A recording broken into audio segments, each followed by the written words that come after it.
देश में बढ़ते हुए कोरोना के खतरे को देखते हुए प्रधानमंत्री मोदी ने सभी राज्यों के मुख्यमंत्रियों की बैठक बुलाई है। आज दोपहर 12:30 बजे ये बैठक होगी। माना जा रहा है कि इस बैठक में प्रधानमंत्री मोदी कोरोना का संक्रमण फैलने से रोकने के उपायों और वैक्सीनेशन को लेकर चर्चा कर सकते हैं। महाराष्ट्र में कोरोना के केस रिकॉर्ड तेजी से बढ़ रहे हैं। महाराष्ट्र में कोरोना संक्रमण के 17,864 केस सामने आए हैं। कोरोना के चलते 87 लोगों की जान चली गई है। वहीं मुंबई में बीते 24 घंटे में कोरोना के 1922 मामले आए और 4 लोगों की मौत हो गई। इस बीच केंद्रीय स्वास्थ्य सचिव ने माना है कि ये महाराष्ट्र में कोरोना की दूसरी लहर की शुरुआत है। ऐसे में महाराष्ट्र में कोरोना की रोकथाम के लिए कारगर उपाय करने की जरूरत है। प्रदेश में कोरोना के बढ़ते मामलों को देखते हुए मध्य प्रदेश सरकार ने नई गाइडलाइंस जारी कर दी हैं, जिसके तहत राजधानी भोपाल, इंदौर, ग्वालियर और जबलपुर में रात 10 बजे से सुबह 6 बजे तक सभी बाजार और दुकानें बंद रहेंगी।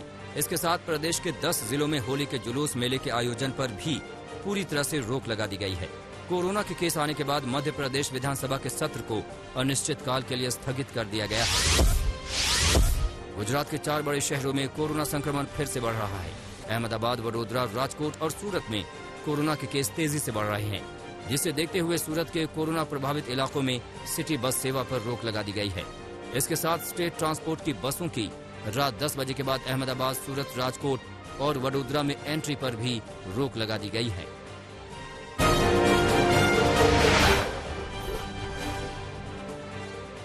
पीएम के साथ होने वाली मीटिंग के लिए कुछ मुख्यमंत्रियों ने अपना एजेंडा तय किया है। मध्य प्रदेश के मुख्यमंत्री शिवराज सिंह चौहान राज्य में वैक्सीनेशन की प्रोग्रेस रिपोर्ट देने के साथ साथ जरूरत पड़ने पर लॉकडाउन का समर्थन कर सकते हैं। उधर पीएम के साथ होने वाली मीटिंग से पहले कर्नाटक सरकार की ओर से साफ संकेत दिया गया है कि अगर ढिलाई नहीं रुकी तो कड़ाई करेंगे। वहीं उत्तर प्रदेश की ओर से मुख्यमंत्री योगी आदित्यनाथ की जगह स्वास्थ्य मंत्री जय प्रताप सिंह बैठक में शामिल होंगे। पंजाब के 8 जिलों में नाइट कर्फ्यू लगाया गया है। ये जिले हैं लुधियाना, जालंधर, कपूरथला, मोहाली, पटियाला, फतेहगढ़ साहिब, नवाशहर, होशियारपुर। इन 8 जिलों में रात में आने जाने पर पाबंदी लगाई गई है। पंजाब में बोर्ड एग्जाम भी 1 महीने के लिए टाल दिए गए हैं। पीएम मोदी की आज की बैठक से पहले बीजेपी के सांसदों से उनके क्षेत्र में टीकाकरण केंद्रों और वहां की व्यवस्था के बारे में जानकारी मांगी गई है। बीजेपी ने सांसदों से कहा कि उनके क्षेत्र में कितने वैक्सीन सेंटर हैं, इसका ब्यौरा दिया जाए। साथ ही सांसद ने अपने क्षेत्र में कितने वैक्सीन सेंटर्स का दौरा किया है, इसका भी ब्यौरा उपलब्ध कराया जाए। इसके अलावा सांसद द्वारा लोगों की सुविधाओं के लिए कितने हेल्प डेस्क बनाए गए हैं, इसका विवरण भी वो दें। पार्टी ने सभी सांसदों से कहा है कि वो जल्द से जल्द सभी प्रतिनिधियों से इन बातों का ब्यौरा पार्टी अध्यक्ष जेपी नड्डा और बीजेपी नेता अनिल जैन को भेजें।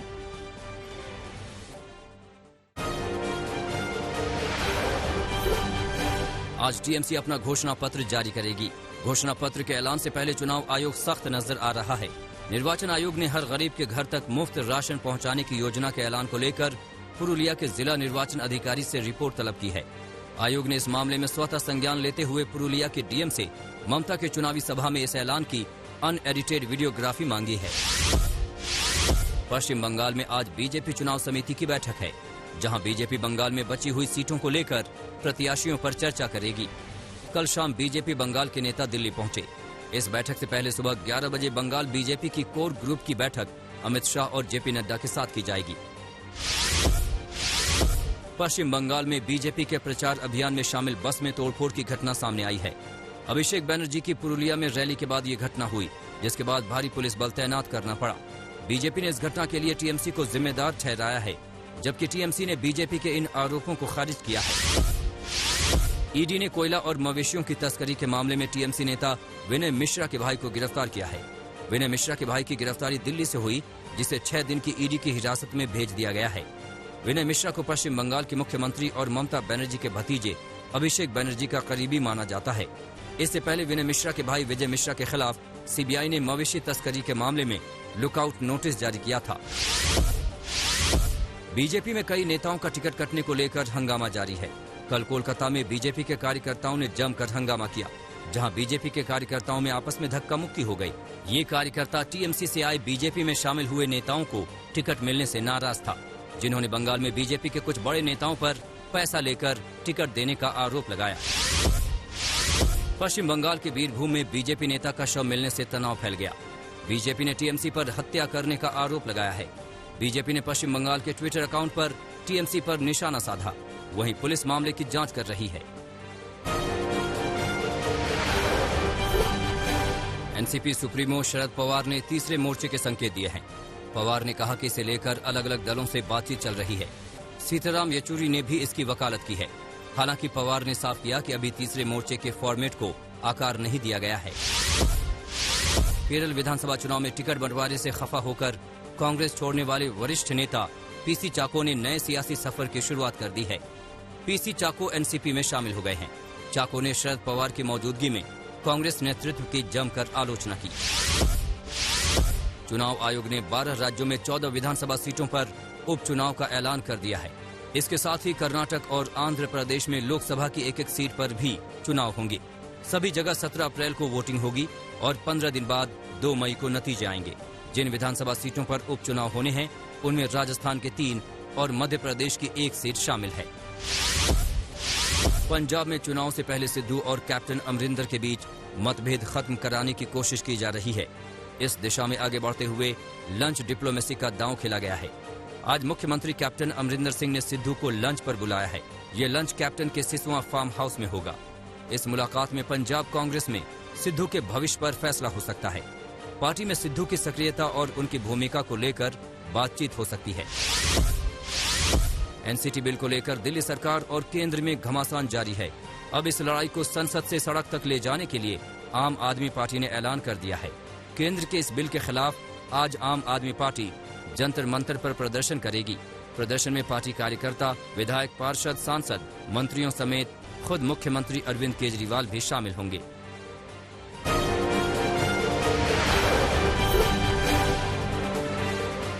कांग्रेस ने पुडुचेरी विधानसभा चुनाव के लिए 14 उम्मीदवारों की सूची कल शाम जारी कर दी है। इनमें सबसे अहम खबर ये है कि कांग्रेस पार्टी ने मुख्यमंत्री नारायणसामी का टिकट काट दिया है। पूर्व सीएम वी नारायणसामी इस बार विधानसभा चुनाव नहीं लड़ेंगे।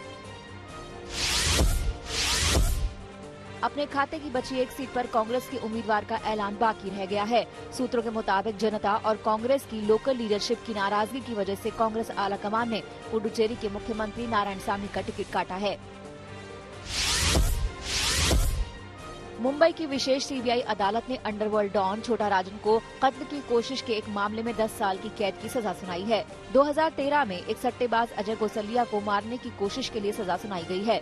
28 अगस्त 2013 को 3 लोगों ने गोसलिया को गोली मार दी थी। ये हमला उस वक्त किया गया जब वो मलाड में इन्फिनिटी मॉल से बाहर निकल रहा था। छोटा राजन पर 5 लाख रुपए का जुर्माना भी लगाया गया है।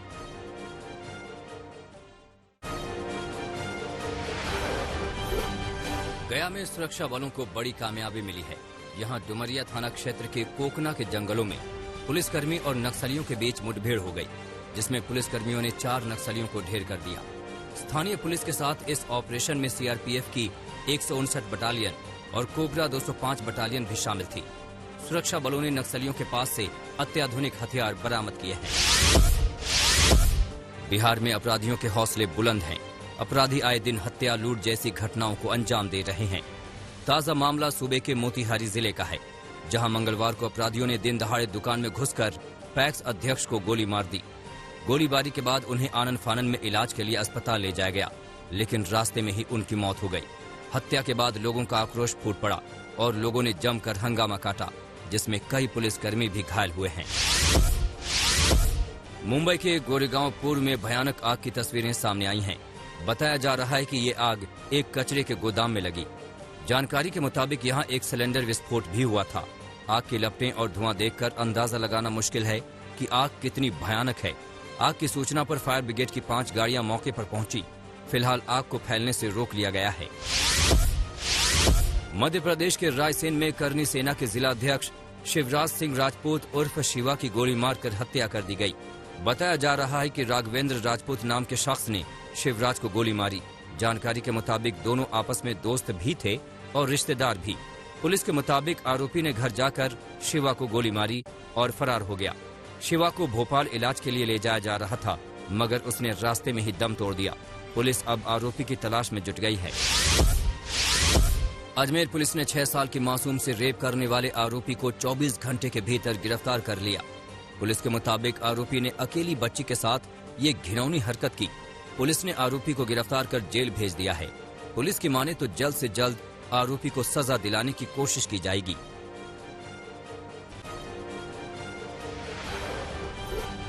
अलीगढ़ में एक नाबालिग के साथ रेप का मामला सामने आया है। बताया जा रहा है कि शौच के लिए निकली नाबालिग को जबरदस्ती आरोपी अपनी कार में बैठा ले गया और उसके साथ रेप किया। लड़की के चीखने चिल्लाने की आवाज सुनकर लड़की का चाचा उसे बचाने पहुंचा, मगर आरोपी ने चाकू से चाचा पर वार कर दिया और फरार हो गया। पुलिस ने पीड़ित परिवार की शिकायत दर्ज कर ली है। बताया जा रहा है कि आरोपी पड़ोसी ही है। पुलिस आरोपी की गिरफ्तारी का प्रयास कर रही है। बंगाल में विधानसभा चुनाव से पहले मुर्शिदाबाद में ताजे बनाए गए बम बरामद हुए हैं। मामला हरिहरपारा थाना क्षेत्र के श्रीपुर का है। यहाँ सड़क किनारे गेहूं के खेत में बम से भरा बैग मिला है। बमों को देखकर अंदाजा लगाया जा सकता है कि ये नए नए बनाए गए हैं। बमों से भरे बैग की सूचना स्थानीय लोगों ने पुलिस को दी। पुलिस बम स्क्वाड के साथ पहुंची और खाली मैदान में बमों को निष्क्रिय किया गया। अब पुलिस इस बात की जांच कर रही है कि यहाँ बम कैसे आया, कौन लाया। बिहार के सासाराम में पुलिस को बड़ी सफलता मिली है। यहाँ पुलिस ने अवैध शराब का जखीरा बरामद किया है। मामला रोहतास के नोखा थाना क्षेत्र का है।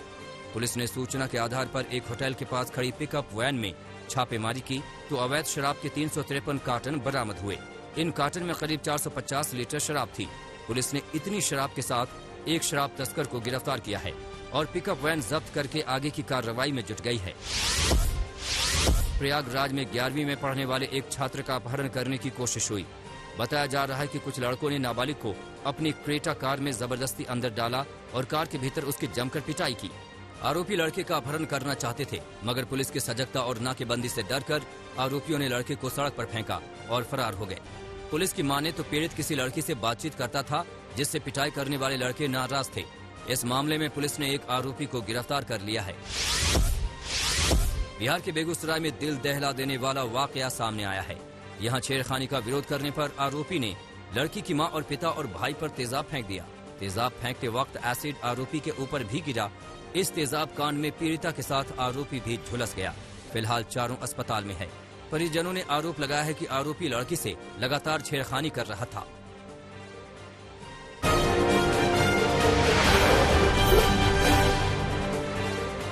इंग्लैंड ने टी20 सीरीज के तीसरे मैच में भारत को 8 विकेट से हरा दिया है। इस जीत के साथ ही इंग्लैंड ने 5 मैचों की सीरीज में 2-1 से बढ़त बना ली है। इंग्लैंड ने टॉस जीतकर भारत को पहले बल्लेबाजी करने का न्योता दिया। 20 ओवर में भारत ने 6 विकेट के नुकसान पर 156 रन बनाए। इंग्लैंड ने 157 रनों के लक्ष्य को 18.2 ओवर में 2 विकेट खोकर ही हासिल कर लिया। केएल राहुल एक बार फिर से फ्लॉप साबित हुए। बिना खाता खोले ही वो पवेलियन लौट गए। हिटमैन रोहित ने भी रन बढ़ाने में ज्यादा योगदान नहीं दिया। 15 रन पर उनको वापस जाना पड़ा। दूसरे मैच में शानदार पारी खेलने वाले ईशान किशन का बल्ला आज शांत रहा। वो महज 4 रन बनाकर आउट हो गए।